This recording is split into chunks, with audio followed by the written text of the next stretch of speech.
Hello and welcome to this latest Vanessa guide. I've created this video as almost a bit of a complement to the overview that I made.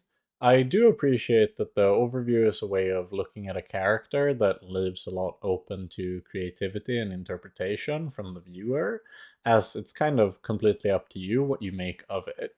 But at the same time, I understand that for a lot of people, especially if you're a new player, if you just haven't played that much Vanessa, or even at this point, if you're someone who's played a lot of Vanessa but just not played much with the new cards, it can also be very appreciated to have a more guided experience. So in this video, I'm going to be walking you through how I currently play her. But before I dive into it, I just want to give a huge shout out to Retromation.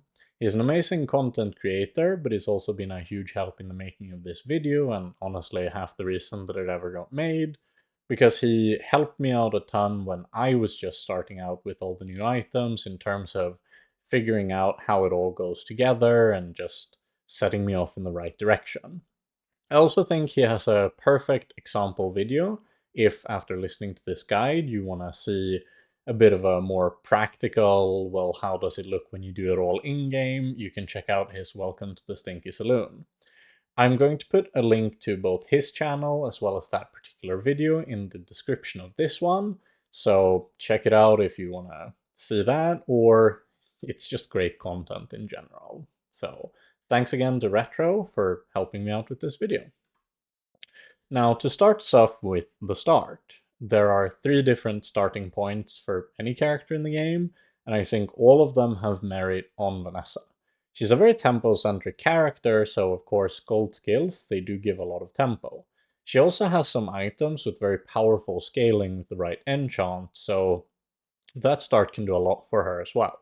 However, personally, I've chosen to go with income. And this is something that you shouldn't look at in a vacuum. It's not like income is always best on Vanessa, but right now I think there are 2 key things that make me want to go this particular start. One of them is that her items currently upgrade in a way that's very powerful. It's, for example, if you take a look at anglerfish and pufferfish from silver to gold, they go from 10 of the respective stat to 20, poison or burn. And a gold poison skill, on the other hand, will only give you 6 poison, so you get almost twice that from upgrading it. And this just means that, as this is true for a lot of her items, you're going to want to spend a lot of gold on upgrading everything that you've got, and income is the best start for getting that gold, especially in the early game, but also just generally throughout the course of the game. The other thing is that I think it's very powerful to hedge for as many lines as possible on almost any character. However, this depends on them having multiple lines that you can effectively hedge for.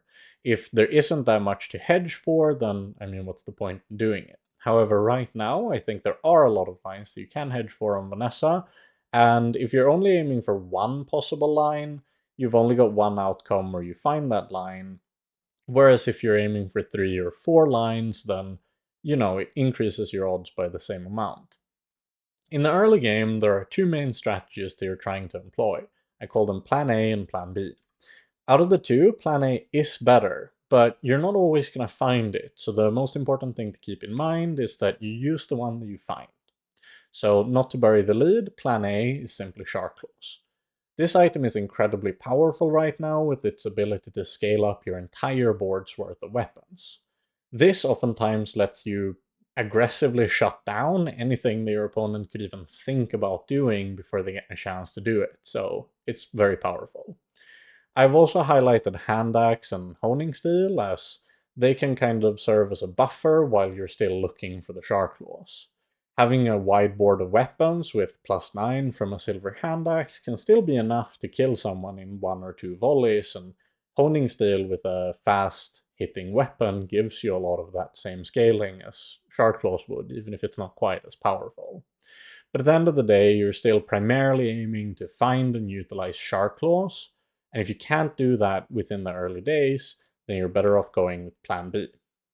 Vanessa also has access to a lot of powerful dot tools, something like a fishing rod with a catfish or a silver jellyfish with permanent haste uptime. It's really going to add up, and you pair with that just as much sustain and stall as you can fit on your board. Seaweed scales in a very powerful way. Seashell has ridiculous base numbers for the early game, and Coral, it's still going to be a good chunk of healing. Especially noteworthy is Life Preserver, as in the early days when the health pool is still small, in addition to providing a decent amount of flat shielding, it also gives you effectively a second health bar, making you much more tough to burst down. The reason why this is not as powerful as your plan A is mainly because you're vulnerable to opponents that themselves have very aggressive scaling, such as an opposing Shark Claws, or if they apply so much burn that it overpowers your defenses. However, against any less well put together board, as well as most PvE encounters, and even of some of the right now very scary aggressive ones, such as Hooverbike Hooligan or Flame Juggler, you can easily beat them down by just outlasting them with this strategy. So in the mid game, what we're trying to do is we're trying to maintain the tempo from our plan A or plan B start. Don't be afraid to pick temp boosts. Relax is especially powerful if it's anytime after the PvE encounter, and gold chocolates can be a good way to bulk up to simply win as many PvPs as you can get away with in the early rounds. After that, we're aiming to do exactly what I've described in my pivot guide that you can check out for more details. We're trying to hedge for multiple possible builds. We're trying to find direction, in other words, one of the key pieces for any of these possible builds. And then we're trying to commit to that build to spike a lot of mid-game power. On Vanessa, it makes a huge difference if you find something like Elemental Depth Charge. If you already have the Yeti Crab and the small aquatics to make it work, you can become incredibly powerful then and there, whereas if you have to then go on a scavenger hunt for all of those pieces, you miss out on that power in some crucial rounds of PvP. So that's why we're trying to make sure that we're as well set up as possible to use what we find.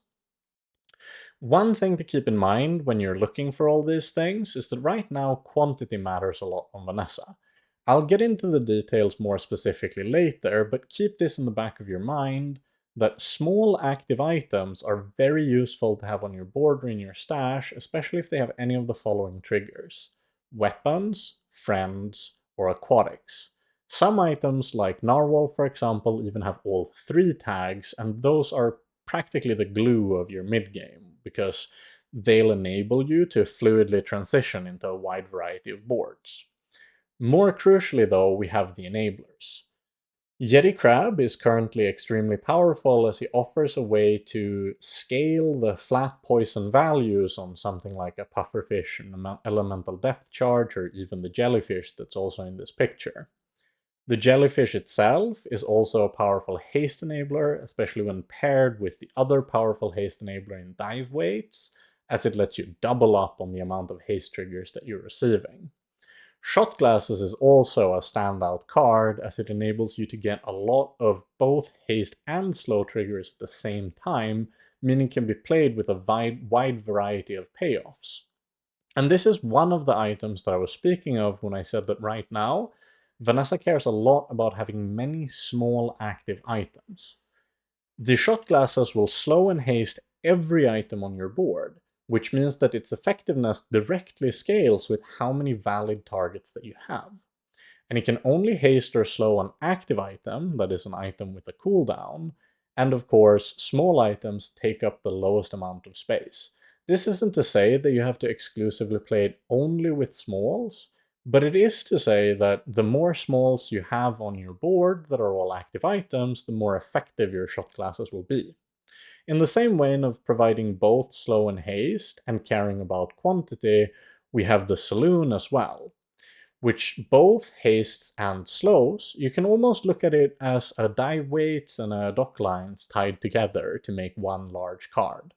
And as haste is a powerful mechanic, slow is a powerful mechanic, and multicast is a powerful mechanic, I don't think it should come as a surprise to anyone that when you do utilize it correctly, so is the Sea Dog Saloon. It cares about you having friends, and this is another reason why we care about picking up all of these small friends so that as soon as we find the saloon, it can hit our board.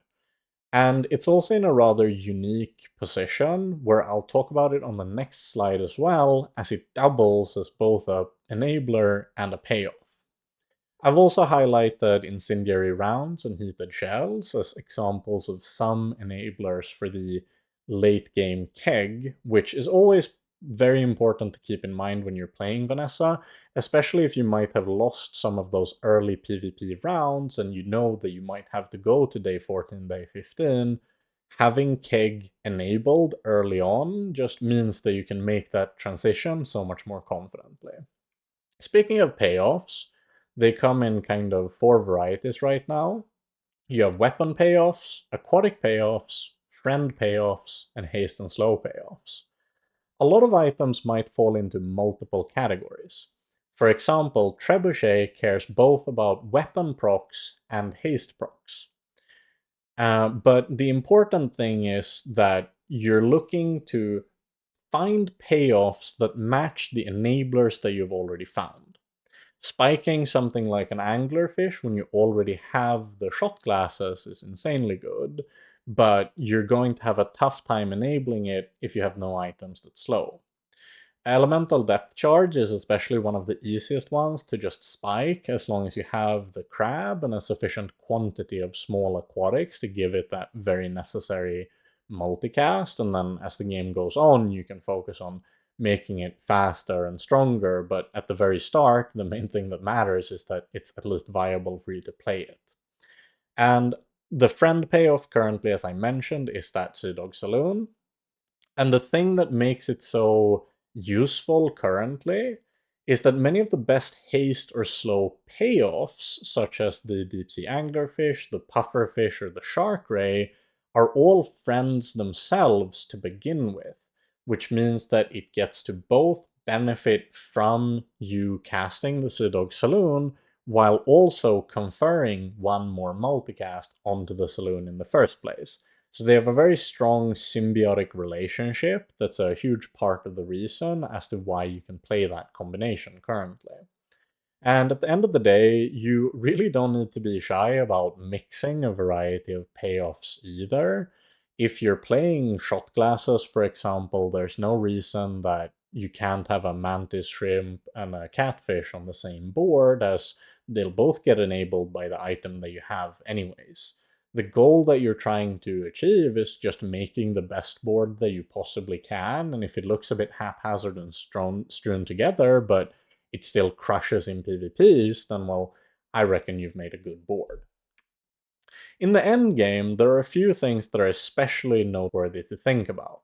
It's the concepts of acceleration and multiplicative scaling.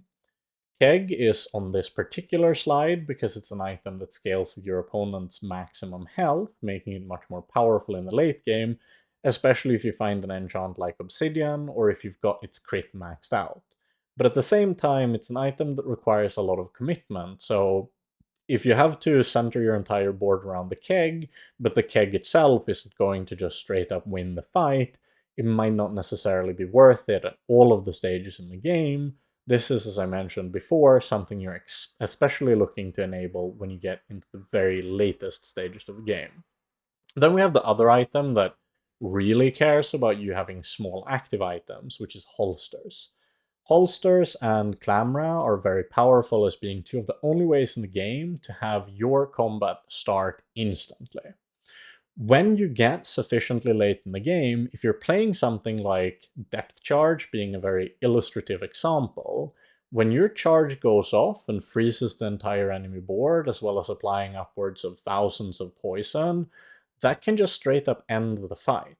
This means that there's a huge advantage conferred to the person who goes first. If you take your turn before they get to take their turn and your turn just ends the game, well then you've won. There are few things in the game that are more powerful than being able to do that. And of course, it's not as if you can guarantee do that every game, and it's not as if you can make a board that's completely uncounterable. Everything has its weaknesses, but the goal that you're trying to achieve is to most consistently get a board that's just stronger than what your opponent is going to have. Similarly, multiplicative scaling is very useful to this end as well. In the late game, your cards become incredibly valuable, and therefore improving what your best card does, even by, say, 30% from 30% crit, can be insanely powerful. I've illustrated Vanessa's amulet, as it's one of the best items in the game at giving crit to your items. She also has other tools such as Inrexible, or recently she gained static acceleration too, and since you have so many haste or slow triggers, anything that scales crit off of those can be another way of solving it. I would also urge you to especially keep an eye open for if you ever have the option to put Deadly on Vanessa's amulet to just double the bonus. It can almost single-handedly solve all the crit you'll ever need. Figurehead also works in a very similar way. There are more items that you could put on here, such as Shipwreck that gives multicast, but I like to illustrate it with Figurehead.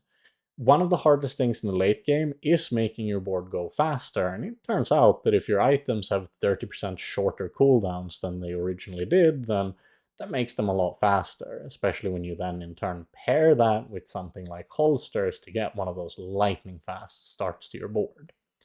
So to recap everything that I've gone through, we start with income, as there are very powerful upgrades and a lot of hedges that we can make. We find either our plan A or plan B, and we commit to that for the sake of building momentum and tempo. We keep this tempo going as we're setting up all of our possible transitions into mid-game boards. We try to spike a pivot in order to maintain the tempo, having it hit the board already powerful and keep winning for us. Then finally, we start looking for all of these crucial late-game tools that can really help us close out the game at 10 wins. Hopefully you've found this guide useful, either as a starting point or a refresher, or just in general to have some helpful tips. Don't forget, do check out Retro's video. It's an amazing video by an amazing creator, and I think you can learn a lot just from watching it. At the same time, also don't forget to subscribe to this channel if you want to see more guides like this in the future. And in the meantime, I hope that wherever you are, you have a wonderful morning, evening, day, or night, and that hopefully I'll see you in the next video.